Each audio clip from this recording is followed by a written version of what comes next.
जब हम सात्विक आहार के बारे में बात करते हैं तो हम केवल ये बात नहीं करते कि हमें क्या खाना चाहिए और क्या नहीं खाना चाहिए, बल्कि हमें कुछ और महत्वपूर्ण बिंदुओं को भी समझना होगा। क्योंकि अगर उनको समझे बिना आप कुछ अच्छा आहार भी लेते हैं तो शरीर में जाकर के वो भी तामसिक प्रभाव रखने वाला हो सकता है। आज के इस मार्गदर्शन में हम इन्हीं सभी बिंदुओं को समझेंगे, साथ ही साथ ये भी समझेंगे कि कौन सा आहार तामसिक की श्रेणी में, कौन सा राजसिक की और कौन सा सात्विक की श्रेणी में आता है। इस दिशा में आगे बढ़ते हुए जो हमारा सबसे पहला बिंदु है वो ये है कि शरीर की सफाई होना जरूरी है। जब आप सात्विक आहार लेने की तरफ, एक सात्विक जीवन शैली की तरफ बढ़ना चाहते हैं, उससे पहले आप अपने शरीर की ठीक प्रकार से सफाई कर लें। यह बहुत जरूरी है जिससे कि जो आहार फिर आप लें वो अच्छा प्रभाव तुरंत दिखा सके आपको। और इस सफाई के लिए जो सबसे जरूरी है वो है उपवास। आयुर्वेद के अंतर्गत कहा गया है कि लंघनम परम औषधम, के जो उपवास है ये परम औषधि की तरह है। अगर आप पूर्ण उपवास नहीं कर पाते हैं, पूरे दिन का उपवास नहीं कर पाते हैं, तो आप किसी एक समय का भी कर सकते हैं। या तो आप सुबह का आहार छोड़ दें या फिर आप शाम का आहार छोड़ दें। अगर आप संध्या में कुछ नहीं खाते हैं तो दोपहर के बाद का समय और पूरी रात का समय आपके पास ऐसा है जिसमें कि शरीर का शोधन होगा, विषाक्तता शरीर से बाहर जाएगी। इससे आपको लाभ होंगे। जब आप उपवास करते हैं तो केवल पेट और इंटेस्टाइन तक ही बात नहीं रहती, जो एक्स्ट्रा फैट होता है आपके शरीर के ऊपर वो भी हटना शुरू होता है, जिससे कि और अधिक स्वास्थ्य लाभ प्राप्त होते हैं। इससे आगे बढ़ते हुए आपको एक नियम ध्यान रखना है, यह भी आपके शरीर की सफाई से ही संबंधित है। आपके शरीर में विषाक्तता क्यों बढ़ती है? समझे इसे कि जो आप खाते हैं कुछ भी, अगर वो बहुत भारी नहीं है तो आपके पेट से आपकी इंटेस्टाइन में जाने के लिए उसे लगभग 6 घंटे का समय लगता है, जिसके बाद आपकी जठराग्नि ठीक प्रकार से जागती है। लेकिन जैसे आपने अभी कुछ खाया और अभी आपको भूख भी नहीं लगी है, अभी 2 घंटे 3 घंटे ही हुए हैं और ऊपर से आप फिर से कुछ अगर खा लेते हैं तो समझो कि जो जठराग्नि थी वो मंद थी, शरीर आपका तैयार नहीं था भोजन को पचाने के लिए और आपने भोजन कर लिया, कुछ भी खा लिया, तो जाकर के जो पहले से भोजन खाया हुआ है उसको भी वो विकृत करेगा और शरीर में विषाक्तता, सड़न पैदा होगी। तो जरूरी ये समझें कि जब आप कुछ भी खाते हैं, जब तक आपको पूरी तरह से भूख नहीं लगती है उसके बीच में कुछ नहीं खाना है। और जो एक मील से दूसरी मील के बीच का अंतर है वो इतना अच्छा आपको 5 से 6 घंटे का बनाए रखना है, जिससे कि आपको ठीक प्रकार से आहार से लाभ मिल सके।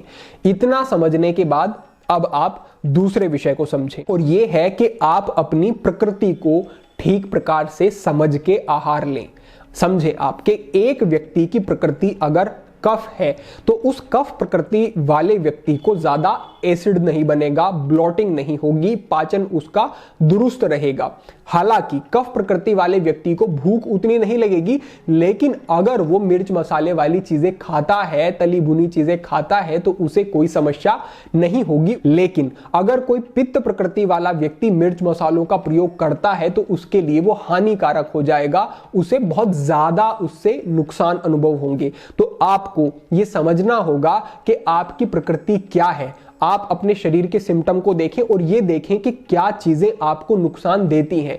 जो चीजें नुकसान देती हैं उनकी आप एक लिस्ट बना लें और संकल्प कर लें कि इन चीजों को हमें छोड़ना ही है, हमें इनको नहीं खाना है।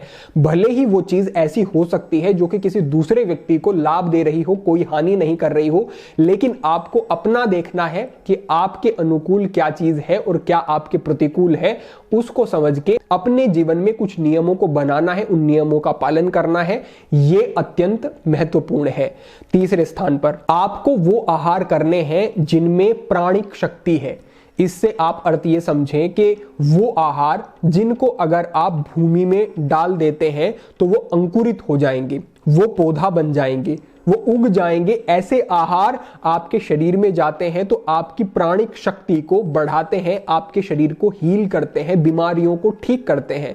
जैसे कि कुछ ऐसी चीजें हैं जो ब्रेड है, बिस्किट है, पिज्जा है, बर्गर है, कुछ ऐसी चीजें आप खाते हैं, इनमें प्राणिक ऊर्जा, प्राणिक शक्ति नहीं होती है, ये अपने आप से जीवित नहीं हो सकते हैं।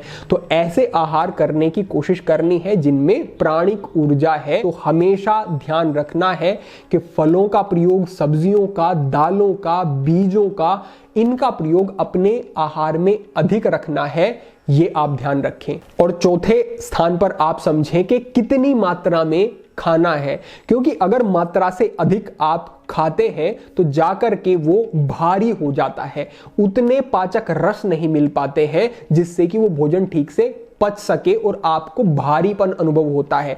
और ये भारीपन आपके शरीर में तमस को बढ़ाता है, आपको डल फील होता है, आपको बुरा लगता है, आप कुछ कार्य करने के लिए प्रेरित नहीं हो सकते और आपका दिमाग जैसे आपके पाचन पे ही अटका हुआ है। आपने भी ऐसा अनुभव किया होगा जब आपने बहुत ज्यादा खा लिया जितनी आपको आवश्यकता है उससे।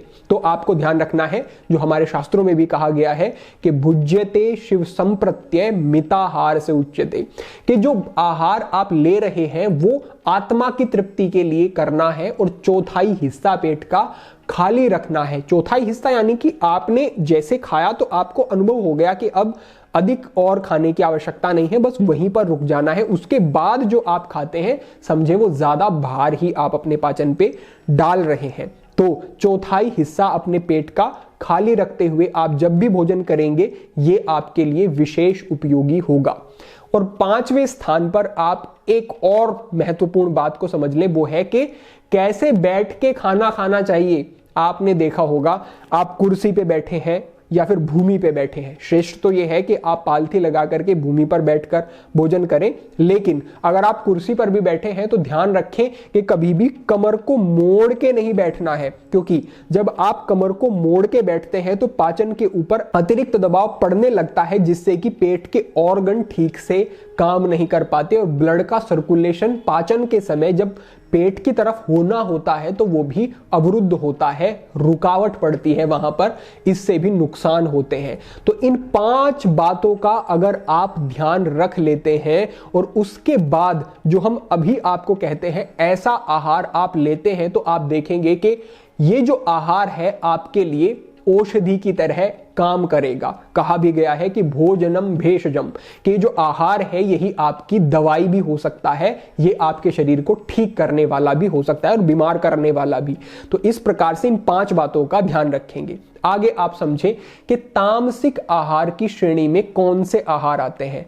तामसिक आहार वो हैं जो आपके मन को भी और शरीर को भी तमस से भर देते हैं, डल कर देते हैं, एक्टिव नहीं रहने देते, बीमार कर देते हैं आपको, जिसको करने के बाद आपको बुरा फील होता है। ऐसे आहार जिनमें बैक्टीरिया होते हैं, ऐसे आहार जो बासी हैं, प्रिजर्वेटिव लगा करके जिनको स्टोर कर दिया गया है और उनको लंबे समय तक चलाया जा रहा है, पैकेटों में बंद जो ये चीजें हैं, ये सारे तामसिक आहार के अंतर्गत ही आती हैं। आपको पता भी नहीं होता कि किस प्रकार से बनाए जा रहे हैं, क्या केमिकल डाले जा रहे हैं, बस आप उसके स्वाद को देखते हैं। खाने के बाद आपको बुरा अनुभव होता है, पाचन खराब होता है और एक सीमा तक शरीर अगर झेलता भी है तो एक सीमा के बाद शरीर फिर कहता है कि बस अब और नहीं, और फिर वो चीजें बड़ी बीमारियों का रूप लेकर के सामने आती हैं, बड़े विध्वंसकारी प्रभाव होते हैं उन चीजों से। तो ऐसे आहार जो आपको डल करें, जो आपके शरीर में विष पैदा करें, बीमार करें, ये तामसिक आहार की श्रेणी में आते हैं। राजसिक आहार वो होते हैं जैसे कि मिर्च बहुत ज्यादा खाना, मसालों का प्रयोग बहुत ज्यादा करना, मांसाहार, कोई भी मांसाहार है वो राजसिक आहार की श्रेणी में ही आएगा। और जितने भी आप जंक फूड, फास्ट फूड खाते हैं ये भी सारे राजसिक आहार की श्रेणी में ही आते हैं। इससे मन पर क्या प्रभाव होता है? चंचलता आती है, ठहराव नहीं रहता, चिंता, तनाव, स्ट्रेस बढ़ता है इन चीजों से और धीरे धीरे शरीर भी खराब होता है। तो ये सारी चीजें राजसिक आहार में आती हैं, जो कि बहुत तीखी, बहुत कड़वी, बहुत ज्यादा नमकीन, ऐसी चीजें भी राजसिक आहार में ही आएंगी। सात्विक आहार का एक सम्यक स्वाद होता है, बहुत ज्यादा तीखा नहीं, बहुत ज्यादा कड़वा नहीं, बहुत नमकीन नहीं, ऐसे आहार सात्विक आहार की श्रेणी में आएंगे। सात्विक आहार में जितने भी आप फल खाते हैं, जितनी भी आप सब्जियां खाते हैं, जितने भी स्प्राउट्स खाते हैं या फिर ड्राई फ्रूट खाते हैं, अनाज जो आप खाते हैं, बाजरा, गेहूं या फिर ब्राउन राइस, ऐसी चीजें, ये सब जो है सात्विक की श्रेणी में आती हैं। दूध और दूध से बनी चीजें जो कि आप घर पे बना रहे हैं वो भी सात्विक की श्रेणी में ही आएंगी। और पकाते हुए जिस आहार में बहुत ज्यादा तड़का नहीं लगाया गया, बहुत भूना नहीं गया है, उसको कुकर में बंद करके नहीं, उसको खुले में अगर बनाया जाए तो वो श्रेष्ठ रहता है। तो बनाने की विधि की तरफ भी ध्यान देना होता है। इस प्रकार से आप अगर अपने आहार को बनाते हैं तो ये बहुत ही अच्छा रहेगा आपके लिए। और ये सात्विक, राजसिक और तामसिक जो हमने अलग अलग समूह बना लिए, इनको आप लिख लें, इनको आप समझ लें और इस प्रकार से आहार करते हैं तो बहुत अच्छा है। अब बिल्कुल संक्षेप में हम आपको बता देते हैं, सुबह का जो आपका ब्रेकफास्ट होगा, नाश्ता आप करते हैं, उसमें अगर कोई व्यक्ति इस प्रोसेस में है कि कोई बीमारी है, उसको ठीक करना चाहता है, वजन को कम करना चाहता है, डिटॉक्स करना चाहता है शरीर को, वो सुबह हल्का ले सकता है, कोई जूस ले सकता है, सब्जी का जूस ले सकता है, पेठे का जूस ले सकता है, नारियल पानी ले सकता है, या फिर सामान्य जल का 1 गिलास 1.5 गिलास पी सकता है, जैसा भी आपके पास उपलब्धता है उसके अनुसार। तो उसके लिए सुबह का जो ये एक आहार रहेगा ये बहुत हल्का वो रखे और उसके बाद वो फलों का सेवन कर सकता है, जो भी सीजनल फ्रूट्स होते हैं उनका सेवन कर सकता है। लेकिन यहीं पर अगर कोई व्यक्ति वजन बढ़ाना चाहता है, शरीर को पुष्ट करना चाहता है, शारीरिक परिश्रम वो अच्छा करता है, तो वो सुबह केले का प्रयोग कर सकता है, थोड़ा दूध ले सकता है, उसके साथ शेक नहीं बनाना, दूध ले सकते हैं केले के साथ, और उसके साथ आप 5-6 बादाम रात्रि में भिगो दें, सुबह उठकर उनको खा लें, और 10 आप किशमिश जो है उसको पानी में भिगो दें और उसको खा लेते हैं, तो सुबह के समय ये शरीर को पुष्ट करने वाला एक अच्छा आहार हो जाता है। अगर आप चाहें तो आप सामान्य आहार भी ले सकते हैं, लेकिन उसमें जैसे हमने कहा कि आपको मिक्स करके अन्न बना लेना है, जैसे कि बाजरा, मकई, चना और गेहूं आदि मिलाकर बना सकते हैं, और उसकी चपाती भी आप खा सकते हैं। दोपहर में भी और संध्या में भी आपको ध्यान रखना है कि अधिक मात्रा में सब्जियों का प्रयोग करना है और कम मात्रा में आपको रोटी खानी है। अधिक सब्जी कम रोटी, और अगर शारीरिक परिश्रम नहीं है तो दाल, राजमा, छोले आदि का प्रयोग ना करें, क्योंकि उससे भी पित्त बढ़ेगा, गैस बन सकती है, क्योंकि आपका शारीरिक परिश्रम वैसा नहीं है। और अंत में आपको ध्यान रखना है कि जो संध्या का भोजन है उसको हमेशा आप सूर्य अस्त होने से पहले ही कर लेंगे, क्योंकि सूर्य अस्त होने के बाद आपकी जो जठर अग्नि है, आपका जो पाचन तंत्र है उतना सक्रिय नहीं रहता, उतने बेहतर तरीके से काम नहीं कर पाता है। तो जो संध्या का भोजन है, जो ये बड़ी गलती होती है, उसको आप सूर्य अस्त होने से पहले ही कर लेंगे, ये ही अच्छा है। दूसरी बात, आप अगर बहुत देर से भोजन करते हैं तो आपको जो हमने बताया कि एक प्रोसेस है, पेट से आंतों की तरफ आपका जो भोजन जाता है 6 घंटे का समय लगता है, और उसे बाहर आने के लिए तो और समय लगता है। तो जो आपने खाया सुबह आप जब फ्रेश होंगे तो वो आपके पेट में ही होगा, इससे आपका कई बार पेट भी साफ ठीक से नहीं हो पाएगा, आपके पाचन को एक लंबा समय मिल जाएगा उस प्रोसेस के लिए, तो वो बहुत अच्छा है। तो ध्यान रखना है कि संध्या काल का भोजन आपको सूर्य के अस्त होने से पहले ही कर लेना है, ये बहुत ही जरूरी है आपके लिए। तो बस इन चीजों का अगर आपने ध्यान रख लिया, इन नियमों का अगर आपने पालन कर लिया, तो चाहे कोई भी आपको बीमारी है उस बीमारी में आपको लाभ होंगे। अगर आप स्वस्थ हैं तो स्वास्थ्य में और अच्छे आपको एक संवर्धन अनुभव होगा और अच्छा ऊर्जावान अपने आप को आप अनुभव करेंगे। तो इन नियमों का भी पालन करें और अपने आहार को भी इसके अनुरूप बनाएं। अगर कोई प्रश्न होते हैं इस विषय से संबंधित, कमेंट के माध्यम से रख सकते हैं, भविष्य में उन पर भी मार्गदर्शन किया जाएगा। लेकिन जो व्यक्ति योग को मानते हैं और जीवन में धारण करते हैं तो वो इस यौगिक आहार को भी जरूर अपनाएं, तभी उनको योग से भी पूर्ण लाभ हो सकेंगे।